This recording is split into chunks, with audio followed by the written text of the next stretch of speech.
Hey there, good morning, good afternoon, everybody. Hope everybody's doing well. Looking forward to the session. Welcome to the live trade session with myself, Charles Coughlin, and Paul Sanders. Hey, Giles. Good Good morning, Paul. How are you? I'm great. How are you? Yeah, I'm doing very well. We'll be in Actually, 2026. I saw a very funny tweet today that I No, the was Q&A looking segment forward to is share with you all. Okay. That's This good. one here. I saw this one. Oh, That's a good one. The entire Western world wants us to build up a huge army, march straight through Poland, and fight the Russians if necessary. just writing it down so there's no misunderstandings. Yeah. It's a crazy old world we're living in at the moment, isn't it? So much shifting sands. It's In terms of one of the opening questions, Bang. Lagarde has now just been asked whether the ECB considered a pause at today's meeting. So just What's funny is front. there might be kind of a reliance on Germany going forward. He's you know, also kind been of asked yeah. about years how the later. recent announcement from Germany could impact the outlook. So we'll see. We'll see. Oh yeah, big, the geography's great. Their position right smack up against Russia. Yep. So we got day before NFP. So we'll see what we get today. Yeah, and interesting. I wanted to start with this chart, Paul, because there's some very interesting developments going on here, and it's this inside Harami inside bar. This is also like Regardless, word change in the statement. It does have Oh, meaning. shut the squawk off. I don't know. Maybe there's be something it's important the before. ECB rate meeting. We'll just keep it on. I'm sorry, but Yeah. you've That got makes this press sense. conference. This is a pin bar inside bar combination. Okay. That can be very powerful to the upside. Lagarde says they're moving to a more evolutionary approach. Lagarde says moving to a more evolutionary approach.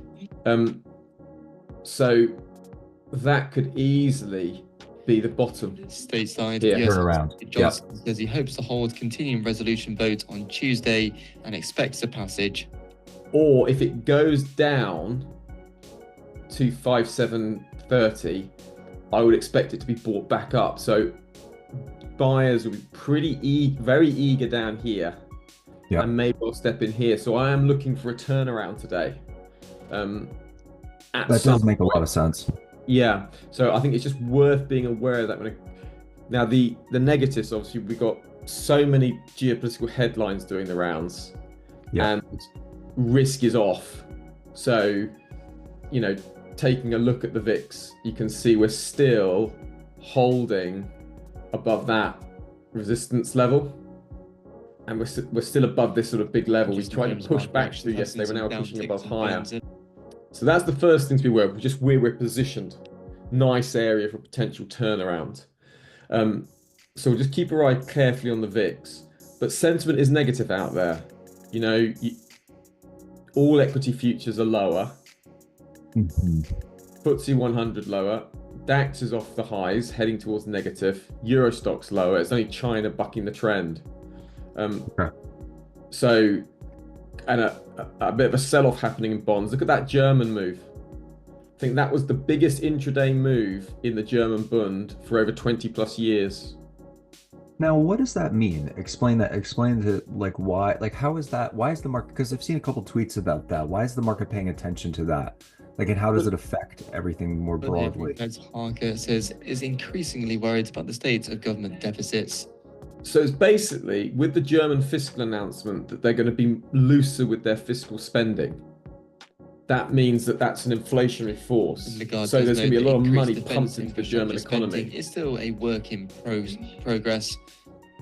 And it means that interest rates from the ECB are more likely to stay higher for longer. And what people are talking about is this move in German bunds. So the ECB needs time to understand the impact of these recent fiscal announcements. So again, it does appear that it will not necessarily be having an immediate impact on ECB policy, with Lagarde noting the ECB needs time to understand the impact of these announcements. And you can see big move in UK gilts as well. It's not being reflected in the US. So the same inflationary forces aren't being seen in the US as they are in Europe. I didn't hear that last part. Yeah, so the same inflationary forces in the US aren't being seen to be impacting the same way in Europe, because Europe is about to boost its defense spending. So that's seen as inflation. Okay. So there's sort of big moves happening basically, and that is also underpinning that euro rally. And also the dollar weakness is partly that Europe is going to be more inflationary than the US in the near term. So there's a sudden shift. Whether that lasts or not remains to be seen, but that's basically what's happening. Okay. Interesting. So it's following the trend of central banks across the world wanting to loosen policy a little bit, or at least the market's speculating on that. Like we're thinking about cuts from the Fed, that sort of thing. So I think it's more that there's going to be a lot of spending in Europe. Oh, so, okay, fiscal. Okay. Yeah, so that spending is going to be inflationary. So interest rates might have to be sort of higher for longer. Oh, so the opposite then. Okay. Yeah, so that's what Lagarde just said. She said monetary policy is becoming meaningfully less restrictive. So if you look at the short-term interest rate markets, you can see that there's this higher for longer expectation now than there was before the meeting. So in other words, that there's a concern that the interest rates have kind of like, they're not restrictive enough. Yeah. So they're going to have to stay more restrictive, and that's supporting the German Bund yield. So they're selling off on that inflation expectations, plus the fact that on top of it, Germany's saying, well, we're going to have to boost a whole load of spending to try and stimulate our economy. And that means, okay, well, interest rates may need to be even higher for longer because that's going to be inflationary. So they're not working in coordination with the central bank then, essentially. They're doing their own thing, spending from the government side, and then the central bank is saying, well, that'll be inflationary, so we might keep rates higher for longer. So they're kind of like opposing forces. Yeah, in a way, and it's because the Germany's had that change of government, and so the new government's come in, and they're thinking, because German growth has been really subdued for such a long time, then there's been a change of government, so the new government's come in and saying, right, how can we stimulate this growth? And the concern is, like, if they're doing something, if it's seen as reckless what they're doing, then the bond market throws a wobble. So is this a wobble, or is this just a genuine repricing? Because obviously this has happened in the UK with Chancellor Reeves. I remember Liz Truss famously, when the UK was struggling with inflation, and she said, right, we're going to spend. So she was like, we're going to fiscally boost an economy that's struggling with inflation. And the bond market nearly collapsed. Do you know what I mean? Yeah. It was crazy. So I don't know if there's a little bit of, to me, this seems like a normal fair repricing. But at what point does the market become too worried? And they might look at something like the Italian-German bond yield spread. Like if that sort of becomes too wide, that can be indicative that there's a problem. Okay.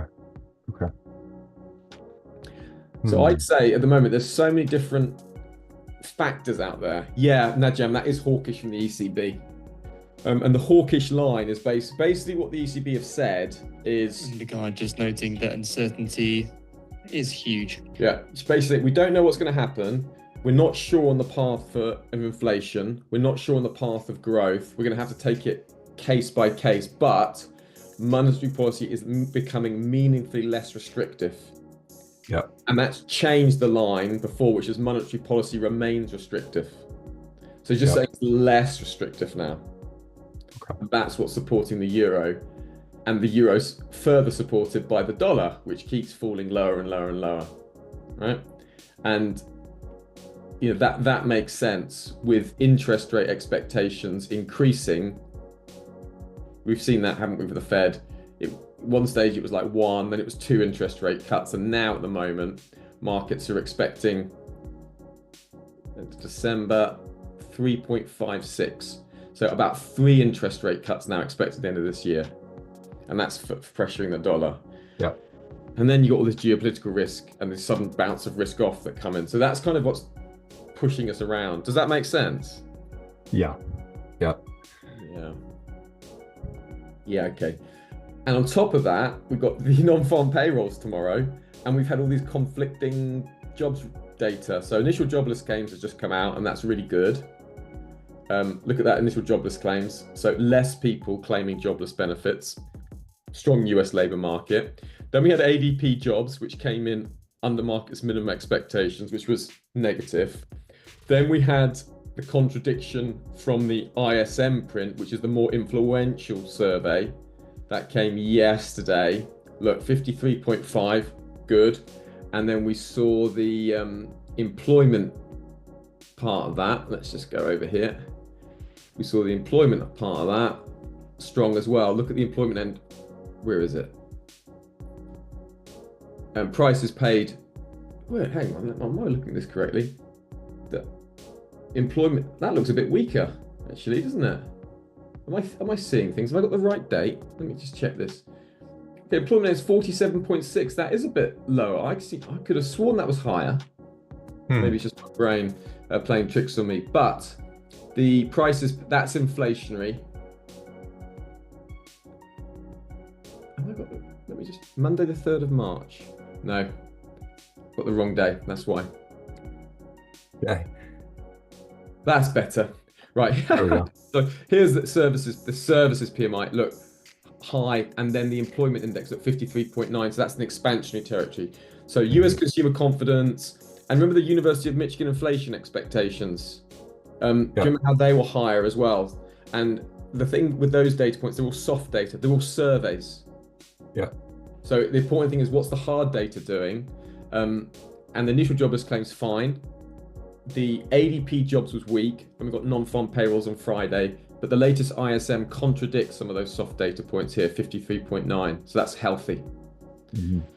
So, you know, remains to be seen what happens on non-farm payroll. Lagarde says the decision was a consensus and nobody opposed. Saying Lagarde says the decision was a consensus and nobody opposed. Yeah, the euro is the anti-dollar. Yeah, so basically, you just consider the euro, US dollar, the anti-dollar index. It's always been the opposite, and that's because historically they're the two big power trading blocks in the world: Europe and the US.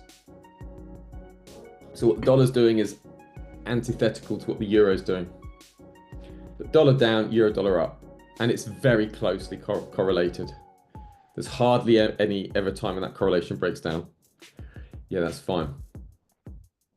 So on top of all that sort of mess, we've got the Powell speaking at 5:30 today. Got Waller speaking at 8:30 UK today. That's sort of towards sort of 3:30, 4 o'clock your time. We've got Catherine Mann speaking at 3 p.m. That's 10 a.m. Eastern. And she was the one that voted for a 50 basis point rate cut when everyone else wanted for a 25 basis point rate cut in the UK. So that could move the pound. And we've also got Lagarde speaking again at 3:30.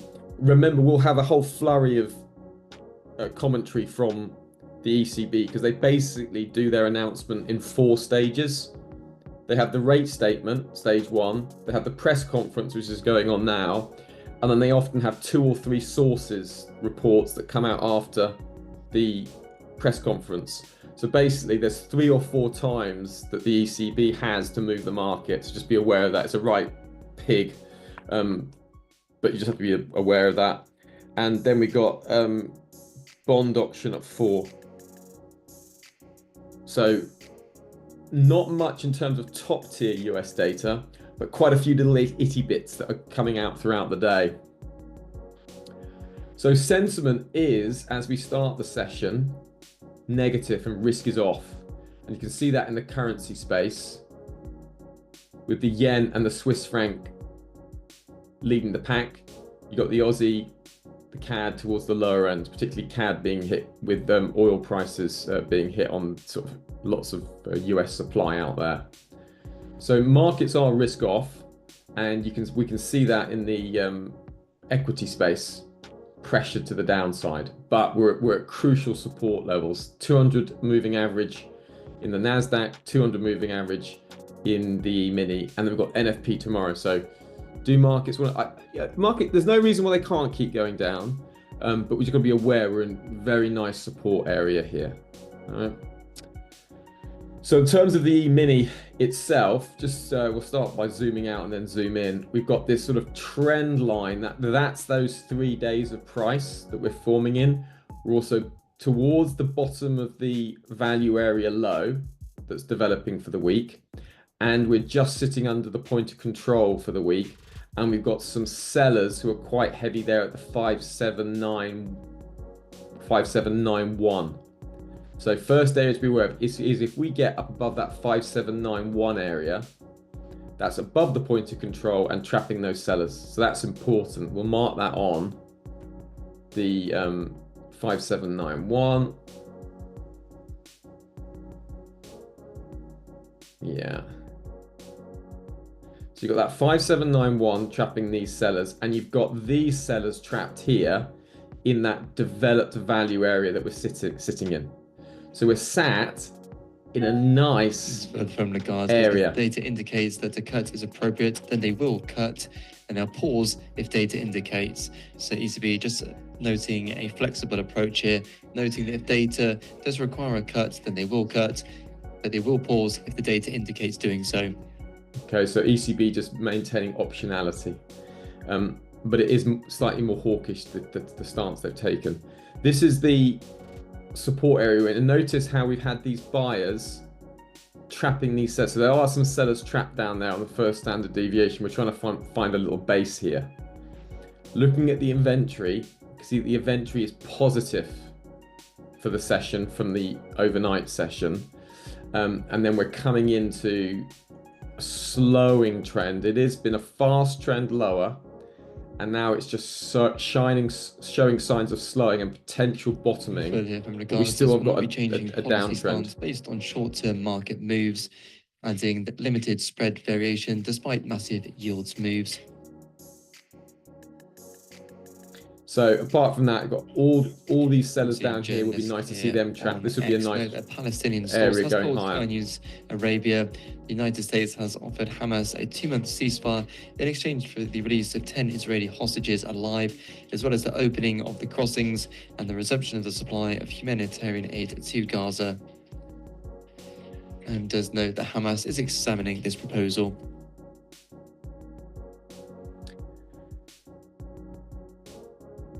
Okay, so that's really what I'm looking at. Paul, anything grabbing your attention? What's your thoughts on the day? The outlook, the general geopolitical situation, anything in particular that's grabbing your attention? Not too much. Just wait and see what we get today. All right. Okay.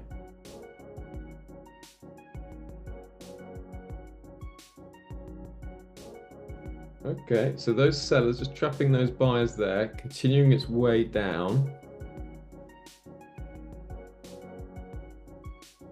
VIX is continuing its way higher, so sentiment is still negative. See the VIX up at the highs of the day. NASDAQ down at the lows of the day. Everything's down. Lagarde says they had a lively discussion and it was intense. Who's having a lively discussion? Usually Trump, whenever... Yeah, it has to be. Has to be Trump. A lively discussion that was tense. Sounds about right. Well, it's not like a lively discussion with Biden. Yes, now down 1.5%. NASDAQ down 2%, with some of the chip names lagging following the latest update from Marvell. And elsewhere, the Russell, that's down 1.7%. Sells carrying on. That's the vibe of the day. I'm happy to have a little sell off that point of control if I can get back up to it. Just to see if I can get in on that. Yeah, I think your prediction's going to come true today that we're gonna go higher, but we'll see. Just based on those pushes lower. Yeah. And the technical setup. Just seeing remarks from Russia. They say the speech by France's Macron contains notes of nuclear blackmail. Yeah, okay. Give it a little chance. I think we're heading back the other way. Right, I'm going to try long here. heading back the other way, stops just underneath these lows, and see if that's the low for the day. VIX is slightly pulling off its highs. Nasdaq still very pressure to the downside. There's a lot of volume that came in there. Look at that, 1,500 contracts on the get-go. Yeah, it's like feels like we're gonna go down, try to maybe test those lows. Yeah. Just making you aware of the latest remarks from Canadian PM Trudeau. Says Canada is continuing to talk to the US administration. Its goal is to get tariffs lifted. Okay, Canada. We'll see how that works out for you. Yeah. All right, well, that's not the bottom. Yep. Still moving lower here. Volatility back up the highs of the day. Yep. Right there. Nasdaq, Dow lower, everything lower. Right, we have another go at a short, just as we're coming back up to this area, and see if we can get another go at this. Okay. I do like it. Just got those sort of buyers trapped up there. Looks like we've got a little leg lower. I do like this area because it's just that one standard deviation. Got the buyers trapped there, sellers on volume, so that feels a nice place for sellers to come back in. Yeah, the counter argument is that like you were pointing out early in the session, I mean, these would be sort of the areas for it to turn around, right? That's true. But it's just about managing that entry, I guess. Just under 10 minutes now to the next set of US data. Are looking out for wholesale sales monthly change, as well as revisions to wholesale inventory. In terms of those revisions, they're seen unrevised at 0.7%. Yeah, I'm out of that. See, your prediction is coming true. See what's going on here.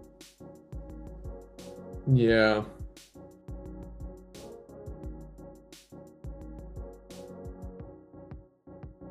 VIX continues its way down lower. That's good. Yeah, if we can get underneath that 22, this is just setting up for rocket ship. Yeah, if we get a good good NFP to catalyze it tomorrow. By good, Yeah. I mean, would we actually have to get a bad NFP in this case? Because that might mean cuts quicker. Yeah, See what I mean? It's tricky. this is where it's hard. So that it's very tricky because the dynamic is shifting. Yeah. If you get a strong data point, that should be negative for stocks. But I'm just after today's price action and all the sort of optimism that you can just feel buzzing around about tariffs and trade. Yeah. I would be hesitant. I'd have to think because if it's a bad number, you'd expect the snap reaction to be lower. But then the dip could be bought on the fact that the Fed has been wanting to cut interest rates. Exactly. But if the US labor market is not hiring, and confidence is down and spending is going to be down, then you could see the S&P 500 falling for a bit, for some amount, until that hope of cuts steps in. Right. So actually, you know what the best would be? A slightly weak number. Yeah. And then buy the dip. Oh, interesting. That would be the best. Slightly weak, just slightly off the headline. Maybe 50,000 off the headline, and then the dip will just rip higher. Yeah. All right, Paul, should we wrap it? I think I'm just fixated on it to see if it hits the 70 or not, but I think it will. All right then. Great. Take care, everyone. Take care, everybody.